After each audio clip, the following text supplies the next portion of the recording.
जय श्री कृष्ण। राधे राधे।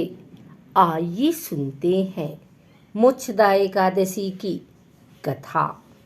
अर्जुन ने उत्पन्ना एकादशी की उत्पत्ति, महिमा, महात्म्य आदि सुनकर श्री कृष्ण से कहा, हे परम पूजनीय भगवान श्री कृष्ण, हे त्रिलोकीनाथ, आप सभी को सुख व मोक्ष देने वाले हैं। मैं आपको प्रणाम करता हूँ। हे प्रभु, आप कृपा करने वाले हैं, मेरी एक जिज्ञासा को शांत कीजिए। भगवान श्री कृष्ण ने कहा, हे अर्जुन, जो कुछ भी जानना चाहते हो निर्भय होकर कहो, मैं अवश्य ही तुम्हारी जिज्ञासा को शांत करूंगा। हे प्रभु, यह जो आपने मार्गशीर्ष माह के कृष्ण पक्ष की एकादशी के विषय में बताया है, उससे मुझे बड़ी ही शांति प्राप्त हुई। अब कृपा करके मार्गशीर्ष माह के शुक्ल पक्ष में जो एकादशी पड़ती है उसके विषय में भी बताने की कृपा करें। उसका नाम क्या है, उस दिन कौन सी देवता की पूजा की जाती है और उसकी पूजन विधि क्या है, उसका व्रत करने से मनुष्य को क्या फल मिलता है। प्रभु, मेरे इन प्रश्नों का विस्तार सहित उत्तर देकर मेरी जिज्ञासा को दूर कीजिए। आपकी बड़ी कृपा होगी। अर्जुन की जिज्ञासा सुन श्री कृष्ण बोले, हे अर्जुन, तुमने बहुत ही श्रेष्ठ प्रश्न किया है, इसलिए तुम्हारा यश संसार में फैलेगा। मार्गशीर्ष माह के शुक्ल पक्ष की एकादशी अनेक पापों को नष्ट करने वाली है। संसार में इसी मोक्षदा एकादशी के नाम से जाना जाता है। इस एकादशी के दिन श्री दामोदर भगवान का धूप, दीप, नैवेद्य आदि से भक्तिपूर्वक पूजा करनी चाहिए। हे कुंती पुत्र, इस एकादशी व्रत के पुण्य के प्रभाव से नरक में गए हुए माता पिता पितर आदि को स्वर्ग की प्राप्ति होती है। इसकी कथा इस प्रकार है, एक पुराण में, इसे ध्यान से सुनो। बैखानस नाम का एक राजा प्राचीन नगर में राज करता था। उसके राज्य में चारों वेदों के ज्ञाता ब्राह्मण रहते थे। राजा अपनी प्रजा का पुत्रवत पालन किया करता था। एक रात्रि को स्वप्न में राजा ने अपने पिता को नरक की यातनाएं भोगते देखा। इस प्रकार का स्वप्न देखकर राजा बड़ा ही व्याकुल हुआ। वह बेचैनी से सुबह होने की प्रतीक्षा करने लगा। सुबह होते ही उसने ब्राह्मणों को बुलाकर उनके समक्ष अपने स्वप्न की बात बताई। हे ब्राह्मणों, रात्रि को स्वप्न में मैंने अपने पिता को नरक की यातनाएं भोगते देखा।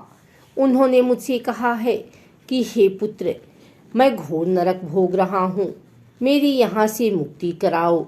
जब से मैंने उनकी यह वचन सुने हैं तब से मुझे चैन नहीं है। मुझे अब राज्य सुख, ऐश्वर्य, हाथी घोड़े, धन, स्त्री, पुत्र आदि कुछ भी सुखदायक प्रतीत नहीं हो रहे हैं। अब मैं क्या करूं, कहाँ जाऊं? इस दुख के कारण मेरा शरीर तप रहा है। आप लोग मुझे किसी प्रकार का तप, दान, व्रत आदि बताएं जिससे मेरे पिता को मुक्ति प्राप्त हो। यदि मैंने अपने पिता को नरक की यातनाओं से मुक्त कराने का प्रयास नहीं किया तो मेरा जीवन निरर्थक है। जिसके पिता नरक की यातनाएं भोग रहे हैं, उस व्यक्ति को इस धरती पर सुख भोगने का कोई अधिकार नहीं है। हे ब्राह्मण देवों, मुझे शीघ्र ही इसका कोई उपाय बताने की कृपा करें। राजा के आंतरिक दुख की पीड़ा को सुनकर ब्राह्मणों ने आपस में विचार विमर्श किया। फिर एक मत होकर बोले, राजन, वर्तमान, भूत और भविष्य के ज्ञाता पर्वत नाम के एक मुनि हैं। वे यहाँ से अधिक दूर नहीं हैं। आप अपनी यह व्यथा उनसे जाकर कहें, वे अवश्य ही इसका कोई सरल उपाय आपको बता देंगे। ब्राह्मणों की बात मान राजा मुनि के आश्रम पर गए। आश्रम में अनेक शांतिचित योगी और मुनि तपस्या कर रहे थे। चारों वेदों के ज्ञाता पर्वत मुनि दूसरे ब्रह्मा की समान बैठे जान पड़ रहे थे। राजा ने उन्हें दंडवत प्रणाम किया तथा अपना परिचय दिया। पर्वत मुनि ने राजा से कुशल क्षेम पूछी। तब राजा ने बताया, हे मुनिवर, आपकी कृपा से मेरे राज्य में सब कुशल है, किंतु मेरे समक्ष अकस्मात ही एक ऐसी समस्या खड़ी हुई है जिससे मेरा हृदय बड़ा ही अशांत हो रहा है। फिर राजा ने मुनि को व्यथित हृदय से रात में देखे गए स्वप्न की पूरी बात बताई और फिर दुखी स्वर में बोला, हे महर्षि, अब आप कृपा कर मेरा मार्गदर्शन करें कि ऐसे में मुझे क्या करना चाहिए।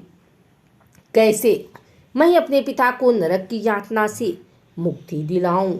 राजा की बात पर्वत मुनि ने गंभीरता पूर्वक सुनी। फिर नेत्र बंद कर भूत और भविष्य पर विचार करने लगे।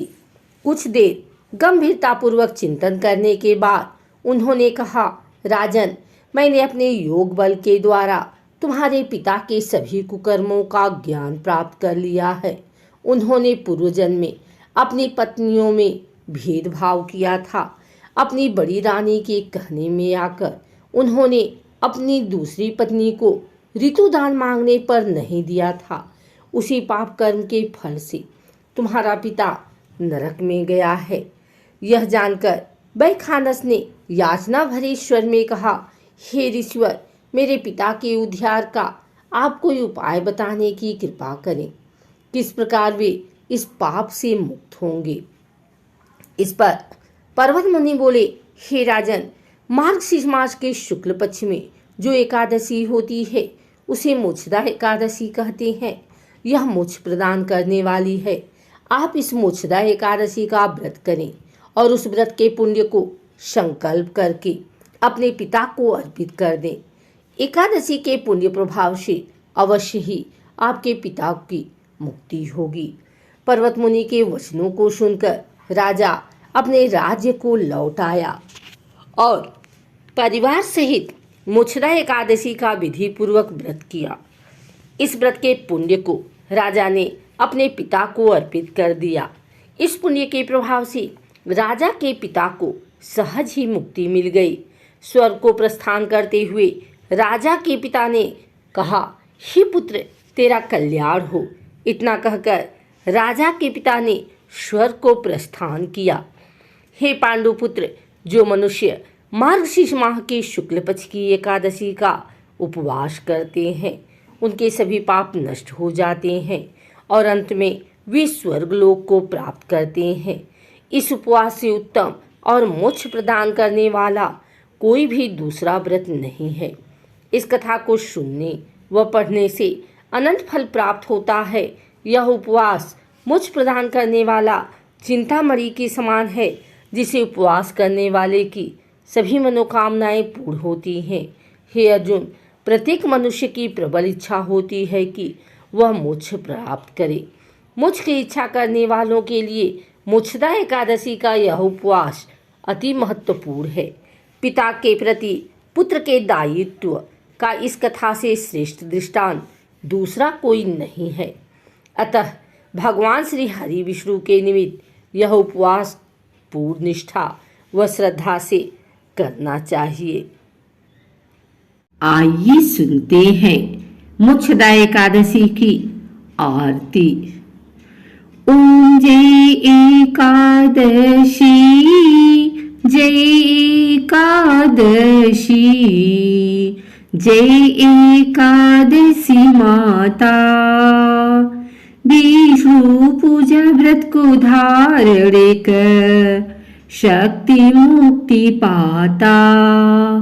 ओम जय एकादशी माता, तेरे नाम गिनाऊं देवी, भक्ति प्रदान करनी।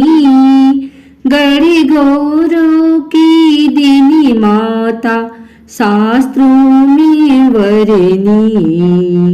ओम जय एकादशी, मार्गशीर्ष के कृष्ण पक्ष की उत्पन्ना विश्वतारिणी जनमी, शुक्ल पक्ष में हुई मोक्षदा मुक्तिदाता बन आई। ओम जय एकादशी। पौष के कृष्ण पक्ष की सफला नामक है, शुक्ल पक्ष में हुए पुत्रदा आनंद अधिक रहे। ओम जय एकादशी। नाम सत्यतिला माघ मास में कृष्ण पक्ष में, शुक्ल पक्ष में जया कहाँ में विजय सदा पावे। ओम जय एकादशी। द्विजिया फागुनी कृष्ण पक्ष में शुक्ला आमल की, पाप मोचनी कृष्ण पक्ष में चैत्र महाबली की। ओम जय एकादशी।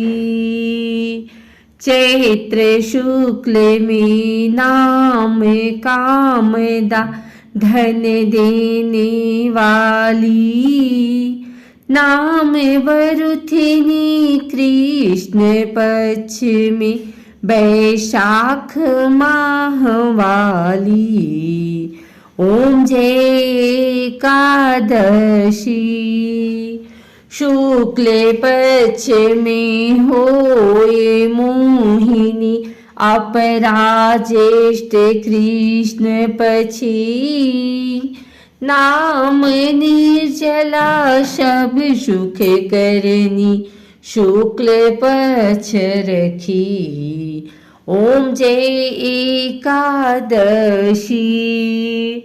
योगिनी नाम आषाढ़ में जानो कृष्ण पक्ष करनी, दिवशयनी नाम कहायो शुक्ल पक्ष धरनी। ओम जय एकादशी। कामिका श्रावण मास में आमी कृष्ण पक्ष कहिए, श्रावण शुक्ला होए पवित्र आनंद सी रहिए। ओम जय एकादशी। आजा भाद्रपद कृष्ण पक्ष की परिवर्तिनी शुक्ला, इंद्रा आश्विनी कृष्ण पक्ष में व्रत से भव सागर निकला। ओम जय एकादशी। पापांकुशा है शुक्ल पक्ष में आप हरणहारी, रमा मास कार्तिक में आवे सुखदायक भारी। ओम जय एकादशी।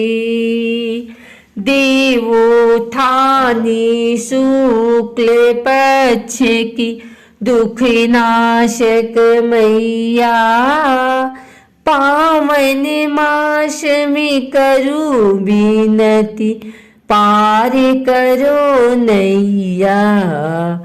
ओम जय एकादशी।